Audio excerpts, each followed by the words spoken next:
Today is November 26, 2023. Welcome to Talk to Prince Show.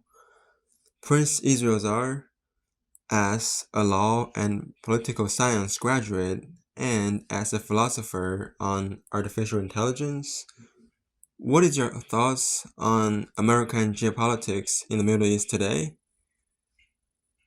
The more people think about geopolitics, uh, the less sometimes they misunderstand how super complicated and complex geopolitics is. And when you talk about the Middle East crisis, uh, people fail to appreciate the role of America in that part of the world. And they see America as the problem, of which that is a mistake, and they fail to see America as a solution. They fail to understand the nefariousness, it is a word, of the actors in that part of the world. They fail to take into consideration the Strait of Hormuz and the freedom of navigation, and to think about the flow of goods for international commerce. And they fail to understand the diabolicness and of that part of the world. And they fail to understand that there are it's a different part of the world with different religion, different customs, different traditions that are contrary to those of the West. And like it or not, the West, the modern day capitalism, it's a Western gift to humanity, and some might criticize it if they have legitimate reasons. But without the flow of capital and the success of capitalism, even the Middle East itself will not be developed. Just imagine Saudi Arabia and Qatar, all those parts of the world. We just imagine what they were before the Western scientists discovered oil in that part of the world. And imagine the capital, American capital, in developing those oil wells and creating wealth to that part of the world. Even to countries that see themselves like enemies to America, just go back and see what America has done for Iran, right? The conflict with Iran is just misalignment in geopolitical politics, and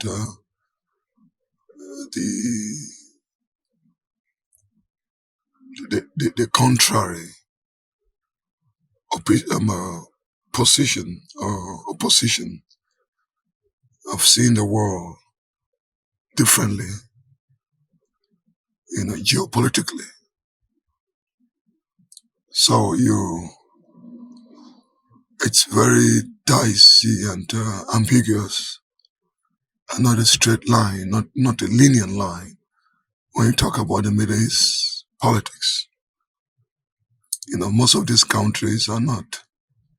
They benefit from Western civilization and Western commerce and the Western way of life, but they don't like to become Western political systems, and they don't like Western religions. And it's a system in the world that it's anathema to everything that a liberal democratic system stands for. And some as the kingdoms, some as the emirates, and and the rights that the Western world propagates and protects or professes, if that's the right word. It's contrary or contraband the way the people in the Middle East see it. And it's a part of the world rich in natural resources that we need and very strategic in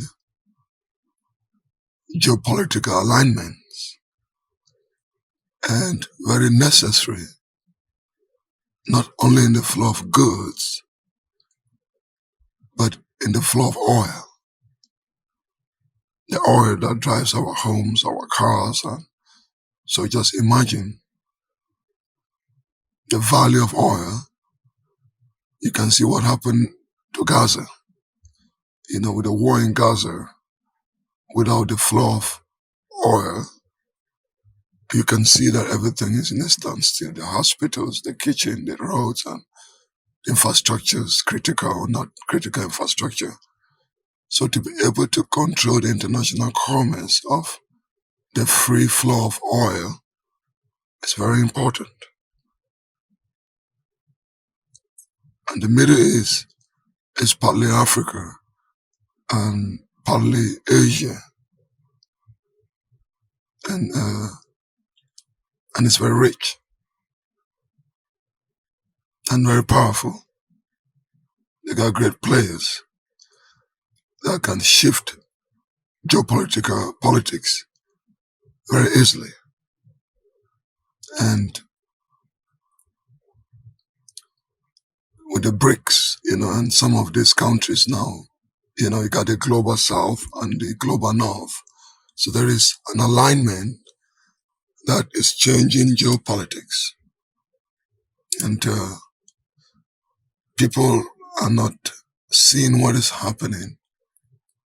There's a tectonic or platonic shift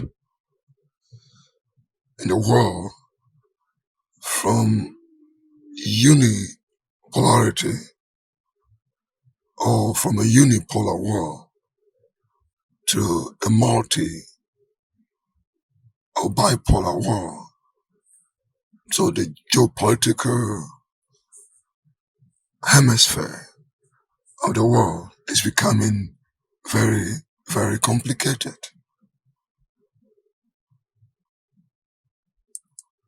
So without America, things will go very, very bad so fast. America is the only player in the geopolitical sphere that has more interest in any part of the world than any country else. So based on this fundamental reason of interest and investment, America will be the first nation in the world that we want the nations of the world to be peaceful.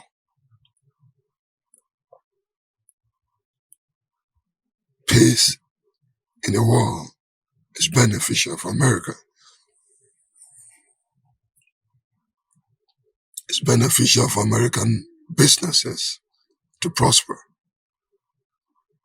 It's beneficial for American aid around the world. It's beneficial for education, exchange of culture, and free movement of people and goods, and the freedom of space, freedom on land, and freedom in the oceans. So therefore, to secure that peace, you need a military. It's that simple. American military is not going places and shooting people and killing people. On the contrary, people try to do that to American military. American goes in when the geopolitical interest of the world is threatened. A common person might not see that, might not know that, because it might be difficult for them to connect the dots. But if you read through the lines and study geopolitics, and if you can envisage to see the future of things, you get to see sometime that either America is acting proactively or preemptively to secure global peace. Geopolitical peace is different from the way we think about peace in the family, in our community, or within individuals. Geopolitical peace sometimes can mean war. You can fight a small war to prevent a bigger war. You can intervene to prevent a dictator somewhere for the fear that if things go bad, because sometimes dictators don't look at the global picture, they don't look things holistically. Dictators, most of the times, and tyrants, they see things so limited in front of them for their own Machiavellian interest. So sometimes you see America intervene in the world. You might be asking why, but America is intervening to prevent something bigger that might destabilize the world. You know, destabilization in one part of the world affects every part of the world. But when you are the leader of the free world, or you are the superpower of the world, superpowerism means you got vested interest in almost every part of the world.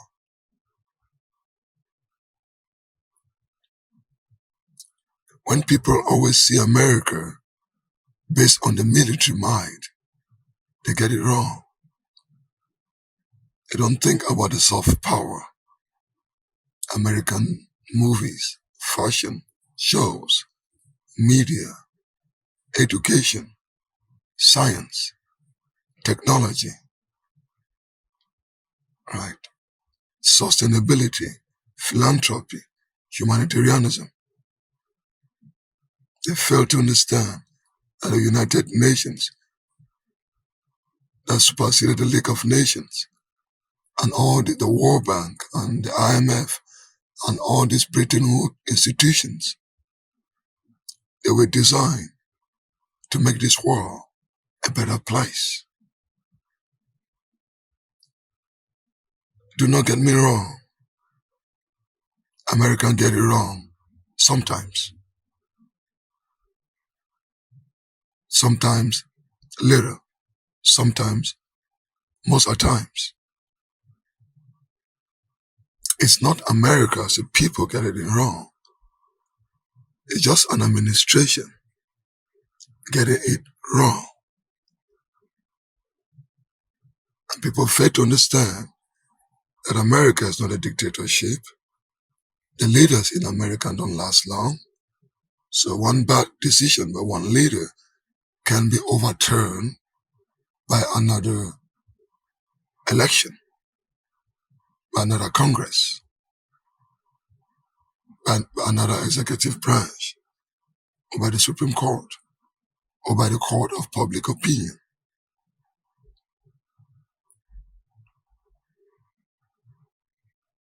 As a parent with so many kids, 8 billion people in the world looking after you, you will not get it right all the time. You will favor some kids, some children, some countries more than others. Humans are just humans. So geopolitics is very tricky. The way out of crisis sometimes and wars depends on the people that are elected in office. The people you are elected in office says a lot. They can give a projection, a perception, and perspective of where the world is going, especially if it's a powerful nation like America or China or EU or the BRICS or even the United Nations or the African Union or the South American states. And the leaders that nationalistic politics procreates determine the overall temperature or energy or vibration or frequency of geopolitics. A right winger leader somewhere and a left winger leader somewhere in a particular country will twist things and it's gonna have a spillover effect. So the more countries elect moderate leaders, no matter the political party, it's better for America and it's better for the world. If I were to advise American politicians, I will always advise America leaders or American people, if the laws so permit, based on the domestic politics of every nation and their laws, for Americans to always support leaders that are moderate. If Americans support centrists or leaders that are moderate, there will be less for Americans to intervene in the world. But when extremists get to power, or they seize power, or they coup d'etat, whatever they do, or a populist movement, they get to power, they mess things up. They promise things they cannot deliver. They promise hate. They give hate. Division. Can be racism or sexism or bigotry. It can be something against migrants, against a particular group of people, against a religion, or to crack down on the media. These extremist leaders, they get into office with very divisive and anarchical and destructive agenda. And these agendas destabilizes the world order. And sometimes it forces the hand of America to intervene. America cannot sit by and let Russia do what Russia wants.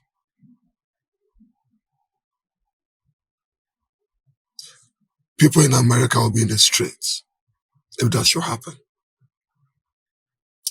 America cannot sit by and see what those terrorists did to the people in Israel, the ambush and the atrocity. And you can see that is a low point for humanity to just kill children unexpectedly. Not to minimize the conflict and the history of that area, but that does not justify for a group to just get into their country like Israel and do that. America cannot sit by America cannot sit by when there's gross human rights violation either against women, against minority, against the press, against some people that ask for help. It doesn't matter which nation is the number one or superpower or whatever you call it. That nation cannot sit by without doing something.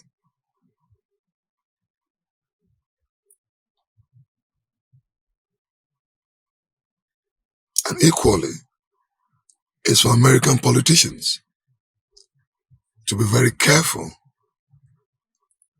not to fall for the bait,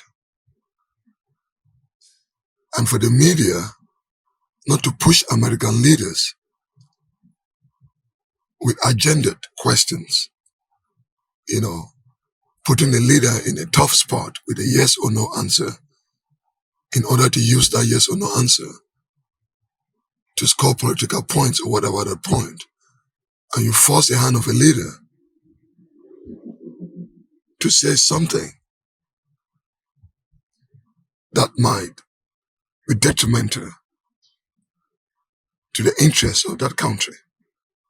You push a leader to say something that they're not supposed to say, and other nations in the world might take that seriously. And once they take that seriously, they act on that.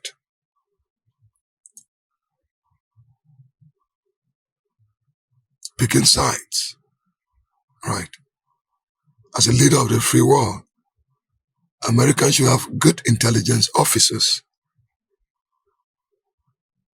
and people with their eyes on the ground everywhere to be able to know the good side, or at best, the middle or centrist. Because every extreme voice that American supports will always not go wrong or go right. If you support a tyrant to take power, no matter what geopolitical interest or what gains that American businesses derive, that tyrant will not take care of their people, gonna brutalize them, abuse them, kill them, impoverish them, make their lives miserable. And these people now will be forced to migrate. And when these people migrate, they go to countries that A, don't like them, or B, don't want them, or C, have problems of their own,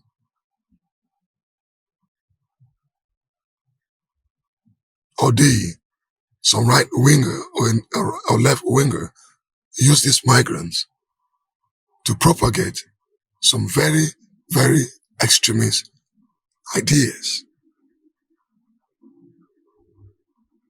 And with an informed public, these people, they get to win elections. And when you give them power, they're supposed to fulfill the promises that they promise to their people, no matter how extreme. And when they do execute those promises, it creates chaos, violence, hatred, corruption, nepotism, and it spill over to the economy. You got recession or depression or collapse of the structure of governance or government, and terrorists or some groups are born. And when these groups are made, they vow to destroy others. Then America will be forced to intervene when they do something crazy. And it will be easy to blame America, not knowing that America will not like to intervene.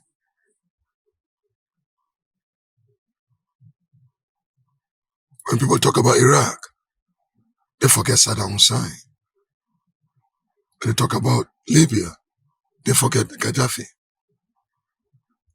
When they talk about Eastern Europe, they forget about Pinochet. You can keep going down the list of these leaders. I talk about Syria, you might see that those leaders were not helping their people.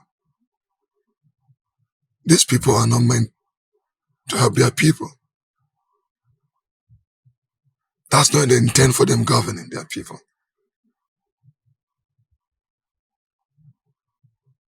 If American were to support centrists or moderates for leadership and let these people to be accountable to their countries, to be able to use their resources effectively, make sure that they are not corrupt,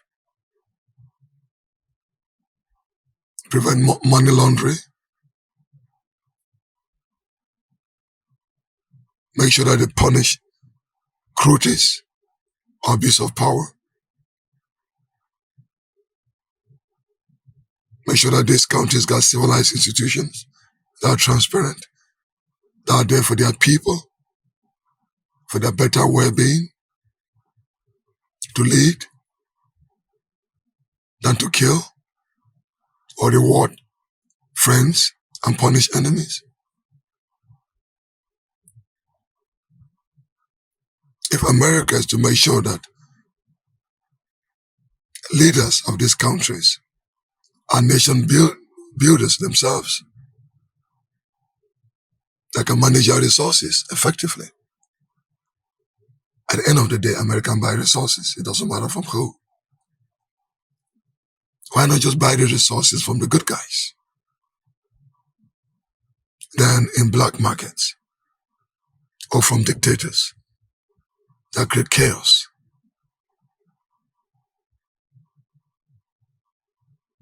Why buy it from these guys? Why not just buy it from good leaders that can take care of their people and prevent them from becoming terrorists or migrating or destabilizing geopolitics?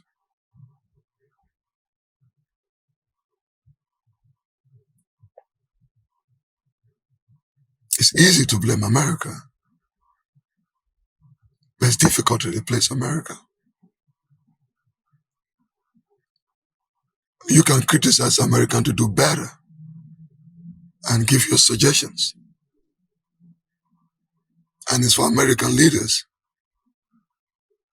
to be able to listen and to understand that the Cold War mentality is past. Today is the artificial intelligence age. It's the age of TikTok, Instagram, of ChatGPT.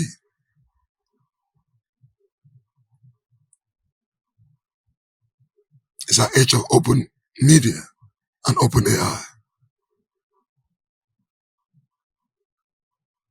It takes seconds for people to know everything around the world. You cannot spin anymore without people knowing that you're lying. They can see for themselves. People take pictures everywhere. It takes a second to send a picture anywhere in the world.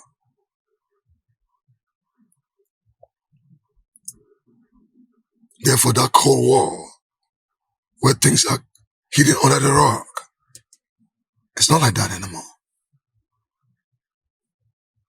People can understand what is happening around the world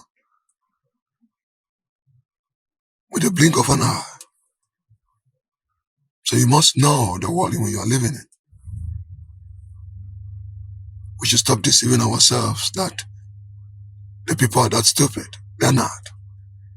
Or that we can force people to like who they don't want, or have what they don't need, or need what they don't like.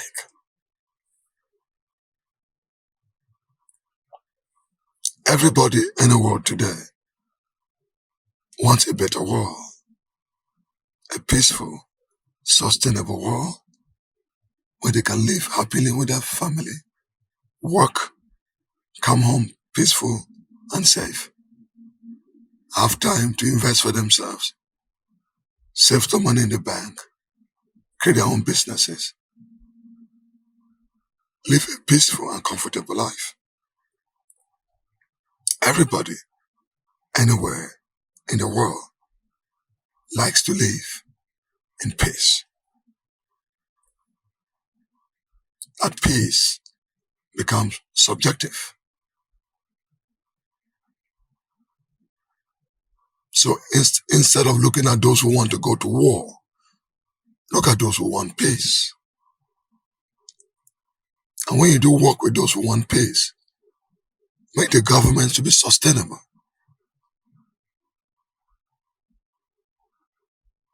It's unwise to be constantly changing governments in any system, no matter the geopolitical interests. It's just not smart. It's gonna create instability, chaos, anarchy, riots, violence, terror, and death.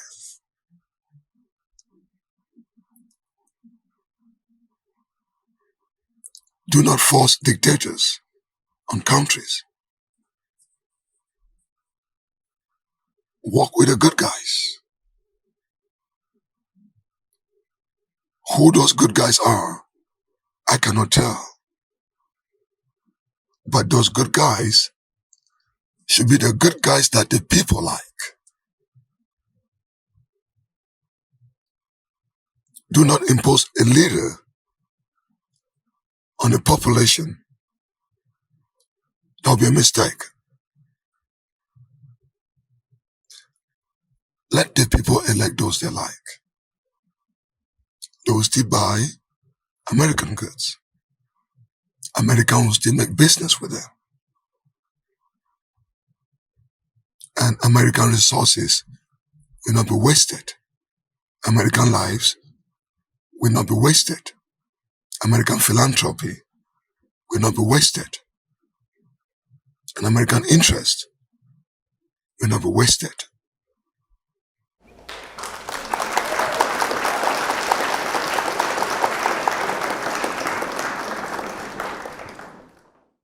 Thank you very much, Prince Israel Zaar. It was very instructive and wise. I hope politicians listen to this. Well, thank you again, sir.